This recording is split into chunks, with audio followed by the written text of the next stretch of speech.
Seguindo então com esse nosso estudo sobre as agências de viagem, a relação delas no sistema de turismo, é interessante a gente ver como é que elas se enquadram na legislação, né, e na própria política de turismo. Então, se a gente for ver aqui, ó, essa é a Lei 11.771, que vocês já devem conhecer, né, que é a Lei Geral do Turismo, que vai dispor então sobre a política de turismo.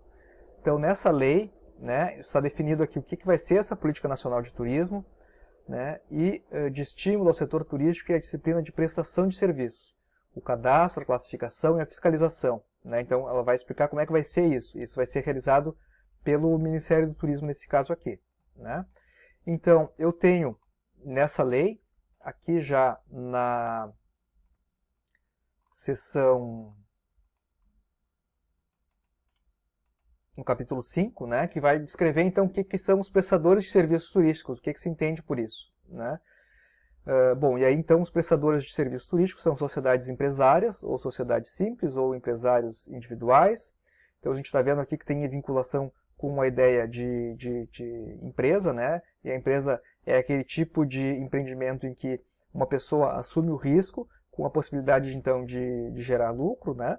E aí tem toda enfim, uma legislação, isso envolve, né, uma pessoa jurídica, termos que vocês acredito que vão estudar melhor na disciplina de legislação do turismo, tá? Mas o que nos interessa aqui, né, é que são, enfim, sociedades empresárias nesse sentido, né, relacionadas à cadeia produtiva e econômica do turismo. E aí eu tenho essa lista de tipos de empresa aqui, né, que fazem parte desses prestadores de serviços turísticos vinculados à Lei Geral do Turismo, então, meio de hospedagem, agências, transportadoras, organizadoras de eventos, parques temáticos, enfim. Né? Bom, em relação às agências, né, o que a lei vai dizer que são as agências de turismo? Então, compreende-se por agência de turismo a pessoa jurídica, né, então não é uma pessoa qualquer fazendo excursão, é uma pessoa jurídica, né, que tem essa atividade econômica de intermediação remunerada entre fornecedores e consumidores. Como a gente viu, né, justamente essa relação entre oferta e demanda, essa intermediação, né, ou que fornece diretamente alguns serviços. Né, o que ela considera como serviços de operação, excursões e passeios turísticos, a organização e contratação e execução de programas, roteiros, itinerários, bem como a recepção, transferência e assistência ao turista. Então, esse processo, né, de combinar esses diferentes serviços e acolher esse visitante, né, acompanhá-lo durante esse trajeto dessa experiência turística que ele contratou junto com a agência. Né? O serviço, né, o preço desse serviço de intermediação pode ser tanto uma comissão recebida pelos fornecedores, né? Ou seja, eu contrato um hotel ou uma companhia aérea que vai pagar uma comissão para esse agente, quanto também pode ser por parte da agência, né, uma taxa de serviço. Então, digamos que ela não receba essa comissão, mas ela vai cobrar uma taxa de serviço para realizar essa intermediação. Né? Um caso que eu me recordo agora, né, é em relação, por exemplo, à compra de bilhetes aéreos, né?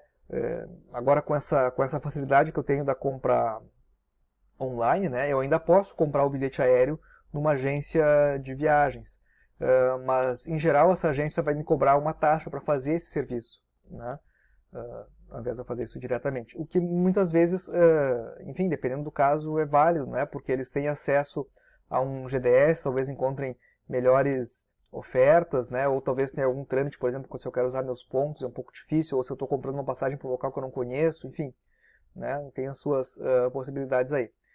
Então, em relação à intermediação, né, as agências compreendem a oferta, reserva e a venda de um ou mais dos seguintes serviços turísticos. Então, o que elas podem ofertar e vender? Passagens, acomodações, programas educacionais, né? E, além disso, né, eu tenho algumas atividades que elas podem também realizar, mas que, enfim, não são privativas delas, por exemplo, obtenção de passaportes, a questão do transporte turístico, o desembaraço de bagagens, né, o auxílio com essa questão de bagagens, a locação de veículos e essa série de outras atividades aqui.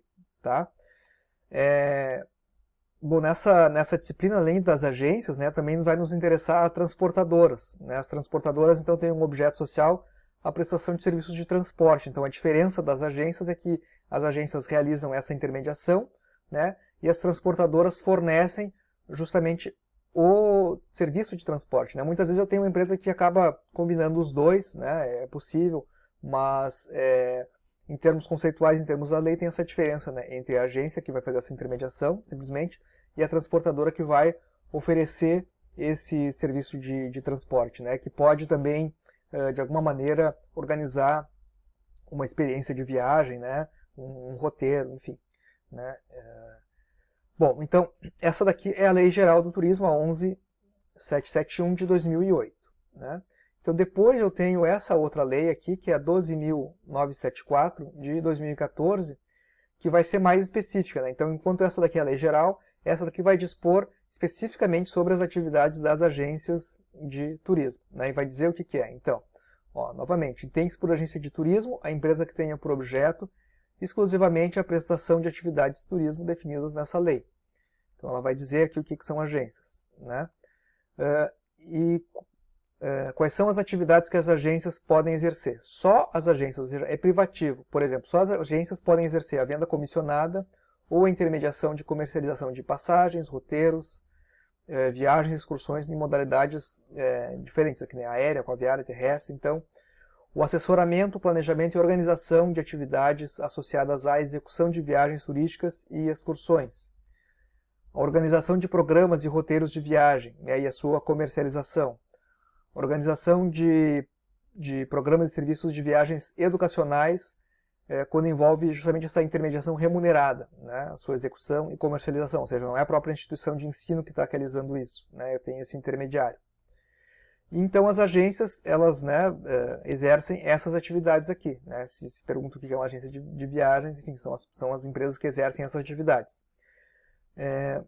No entanto, né, a lei também define dois tipos de empresa, aqui nesse artigo 5, no 5º. Né? Então, elas têm duas categorias. Tem as agências de viagem e as agências de viagem e turismo. Qual é a diferença? Né?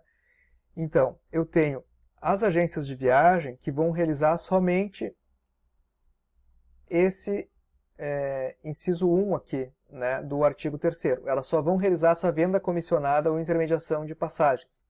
Tenho, por exemplo, uma rodoviária, né? É uma agência de viagens pura e simples. Né?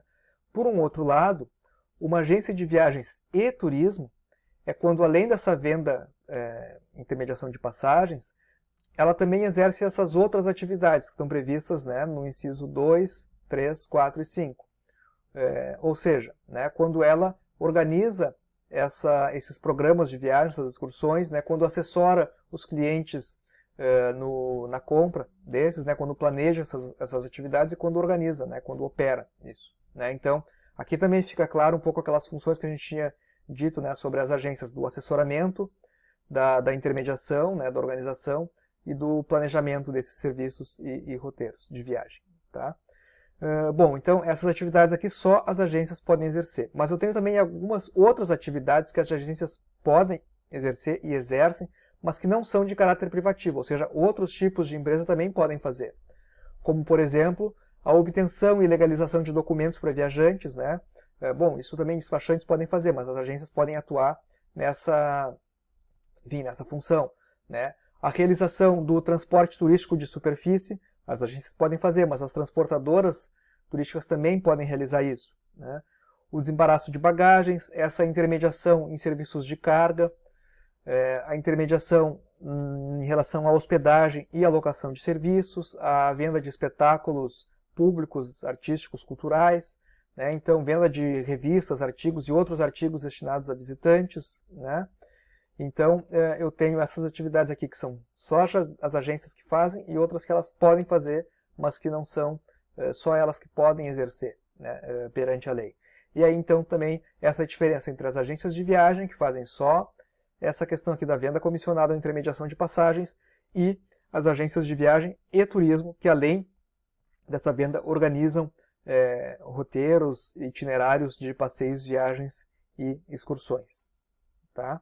Bom, aí então a lei também explica como é que é essa fiscalização, o que elas devem fazer, algumas responsabilidades que elas têm, né, como cumprir os contratos, conservar as suas instalações, enfim, né, outros elementos aqui, né, que vai expressar um pouco como é que vai funcionar e quais são os direitos e os deveres desse tipo de empresa. Né. Isso também está expresso aqui na Lei Geral de turismo, né, quando diz os deveres e como é que ela estabelece também a própria fiscalização, né, que vai ocorrer nesse sentido. Né? Aqui no caso, por exemplo, do nosso estado, o Ministério do Turismo ele delega essa responsabilidade para a Secretaria do Estado, que faz essa fiscalização. Né? E aí tem aqui, enfim, essas penas e essas outras questões, né? E essas obrigações, por exemplo, como elas têm de se manter no cadastro, né? Entre outras questões. Tá? Bom, espero que tenha ficado claro, então, né, o que a lei define quanto uma agência de viagens e uma agência de viagens e turismo, né, e como é que é essa relação desse tipo de empresa dentro do sistema turístico, né, realizando justamente essa intermediação entre oferta e demanda.